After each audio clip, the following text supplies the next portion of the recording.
What's up, everybody? It's the Frack the Canon crew. Me, TW, and Ken Dog. Oh, Renee, are you in this too? Oh yeah, Renee's here too. He's a silent Bob today. But we are about to react to the Zelda Breath of the Wild sequel trailer.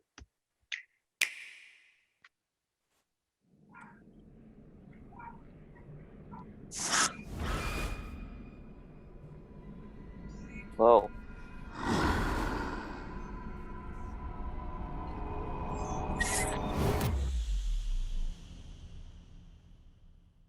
Symbiote.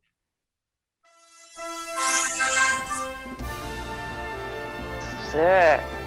Skydiving. This movie.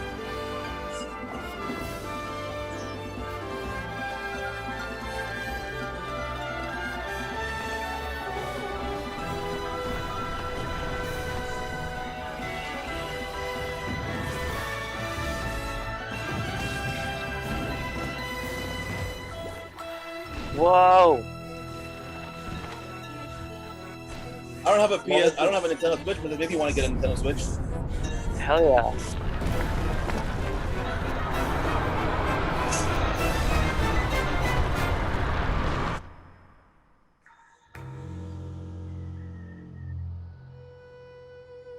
Okay.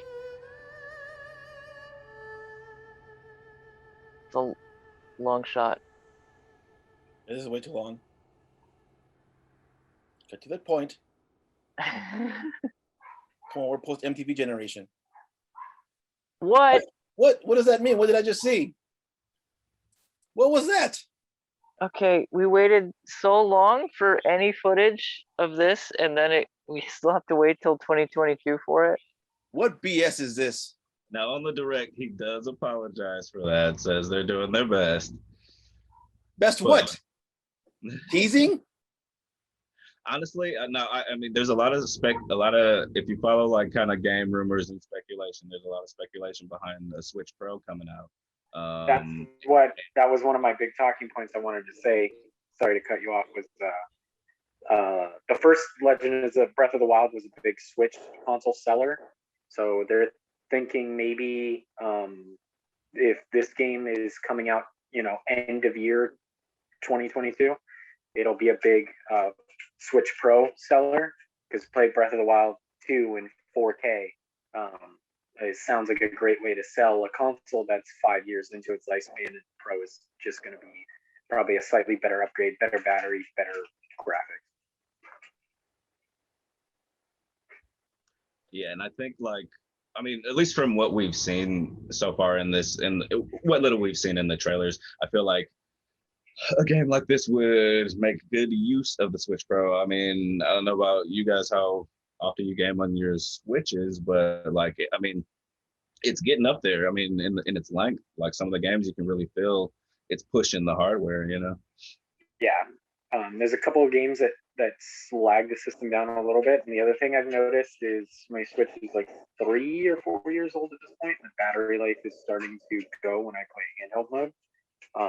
It feels like I'm not getting the same amount of time. And I feel like those are big components to pushing for the next console. So, something I'm really excited for about this game is the mechanics. Obviously, this game was like the first huge game out for Switch.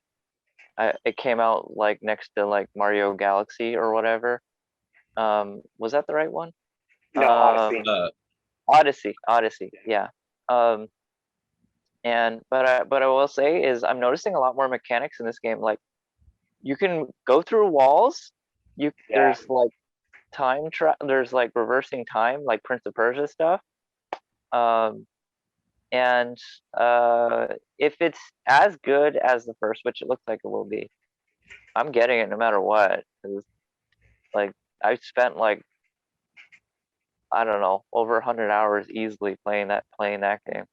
Yeah, I think that this was a slam dunk for Nintendo. I know that the trailer is like 1 minute 30 seconds long. There's not a lot of contextual detail there. They showed off, like Tyler said, some of the new power-ups and abilities that Link is going to have. But everybody who played the first one, there's very few people I hear that say they played it and hated it. So usually I played it, loved it, spent hundreds of hours, or at least finished the main story. I think that this sells. Like, and if you didn't like the first one, I imagine this is going to be similar to the first one, but with additions, knowing the Legend of Zelda. That those people still, if you loved it, you loved it. You're going to love this. If you hated it for whatever reason, you probably don't like Zelda and probably won't play this one. But I imagine it's going to do incredibly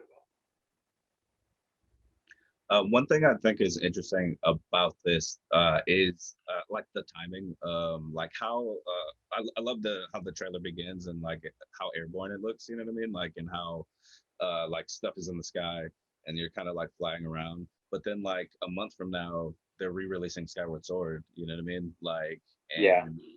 isn't like, I'm not super versed, but am I wrong that Skyward Sword is like the OG? It's supposed to be the origin of these characters, Link and. You're correct. Yeah, And he's supposed to be the first Link in the lineage. And isn't Breath of the Wild Link supposed to be the last one? That I'm not sure about. Tyler might. Okay. Okay, so it's tricky, because all the links deal with time travel. Yeah. Like it branches out, and then like one of the last ones is Ocarina of Time Link, and then I think this is another one of the last ones. Yeah, that's my understanding. Yeah. No, you reminded me of something. There's good timelines and bad timelines as well, and we do get to play those, but those timelines don't necessarily play into the overarching story of the hero of time, which happens to be Link. I do know that the first one, the creators said that this was sort of a soft reimagining. I don't know if that makes sense, of the very first NES Legend of Zelda. This was like kind of because if you play the game and the exploration and how they kind of don't tell you much, it's very similar to that NES feel where like you're just plopped in, they don't really tell you much, and you're set to explore the world. Yeah, I really like that about Breath of the Wild, and I think this will be awesome. Yeah, I think this will be awesome. I don't know, Tyler, what of the trailer that you saw, because I think you've probably played the game more than CJ or I. Which one of those powers or like sort of environments did you get most excited for seeing? well, actually, what excited me most, well, mechanics wise, going through objects is really exciting. But what excited me most is like the first shot you see is him skydiving, and it's just a ginormous world underneath him. Like Breath of the Wild had a big world. It seems like this world is even bigger. So it excites me for like how big this world, the new world's gonna be. I'm excited for watching what people are going to learn like a year later into the game's like being out, because one of the things I like to do now is sit and see how people have like kind of broken the mechanics that the developers have created, like launching themselves across the map using the tools that are in the game, or flying on rocks and stuff like that. So I'm sure that a lot of people who are a lot better at the game and a lot more creative than I am are going to figure out new ways to use these mechanics to like sort of speed run or just break the world in a fun, creative way. What about you, CJ?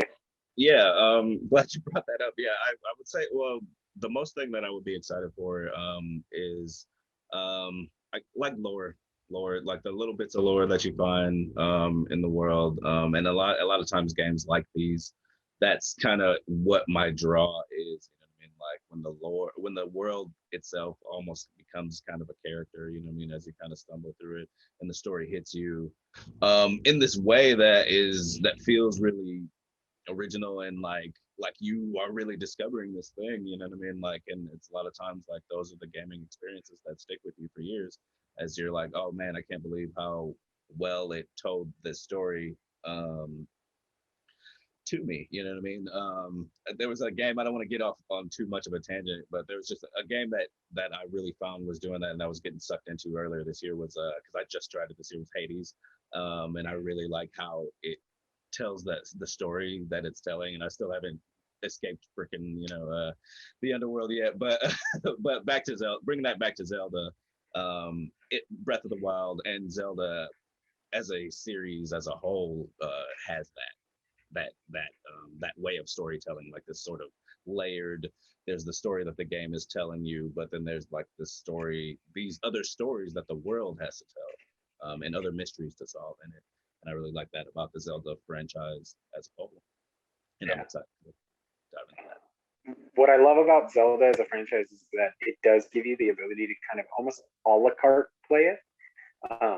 Because the story it's universal lore, which is the Hero of Time and the Triforce, but it also has its contained story to which game you're playing. So like I'm a personal fan of like the top-down Zeldas more than the 3D Zeldas. But like they're all fantastic and tell their own story to a way that like so many different types of people or gamers, I should say, so many different variations of gamers or games that they like to play can still play this and have fun with it and still geek out about the lore together. Are you guys? Were any of you guys excited about the anniversary this year? The handheld like Game and Watch system that they're doing. Oh, I just meant like the year itself. Like, were you excited? Yeah. Like the anniversary itself of like. As franchises we played as kids grow up with us, I get more and more excited because Nintendo knows this. They're usually pretty on the beat about doing something big anniversary wise.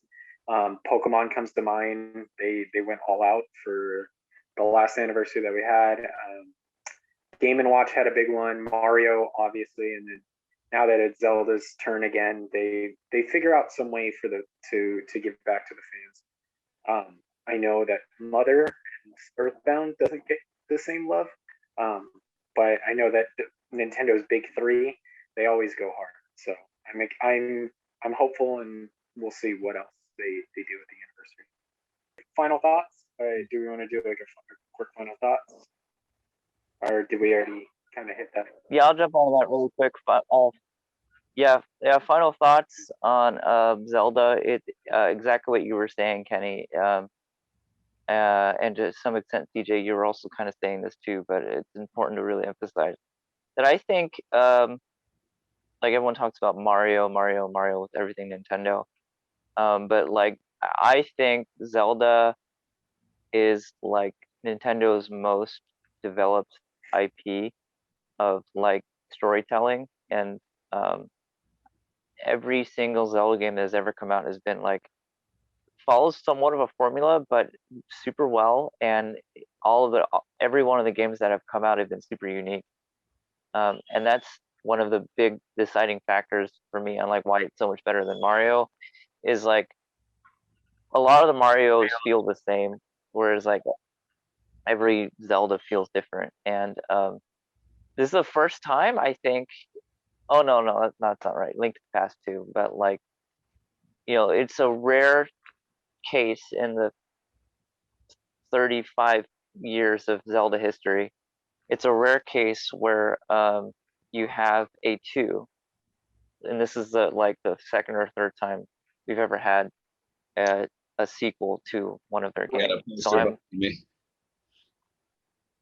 yeah, and I'm super stoked on it, and I'm excited.